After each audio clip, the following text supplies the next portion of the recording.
সর্বশেষ যে লোকটা জান্নাতে যাবে তাকে আল্লাহ তাআলা জাহান্নামের আগুনে পোড়াতে পোড়াতে ছাই বানিয়ে ফেলবে। আল্লাহ বলবেন, জিব্রাইল যাও একটু দেখো, একটা মাত্র সেজদা দিয়েছে আমাকে, এরকম কাউরে পাওয়া যায় কিনা। বাটি চালান দিয়ে দেখো পাওয়া যায় কিনা। খুঁজে খুঁজে কাউরে পাবে না। আল্লাহ বললেন আবার দেখো, খুঁজে খুঁজে একজনকে পাবে, সামান্য ইমানের ছিটে ফোঁটা তার অন্তরে ছিল। আল্লাহ বলবেন যেহেতু ছিটে ফোঁটা আছে, অনেক মায়ের খাইছে, ওকে বের করে জাহান্নাম থেকে বের করে একটা নির্ধারিত দূরত্বে রেখে দাও। রেখে দেয়া হবে, কিন্তু জাহান্নামের আগুনের লেলিহান শিখাতে তার গা ঝলসে যাবে।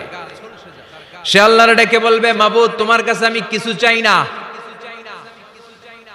জাহান্নাম থেকে তুমি আমাকে বের করেছো, জীবন নদীর পানি তুমি আমার গায়ের মধ্যে ঢেলে দিয়েছো, আমি আবার সজীবতা ফিরে পেয়েছি। আমি তোমার কাছে জান্নাত চাই না, শুধু নিরাপদ একটা দূরত্বে আমাকে রেখে আসো, যাতে জাহান্নামের আগুন আমারে কষ্ট দিতে না পারে।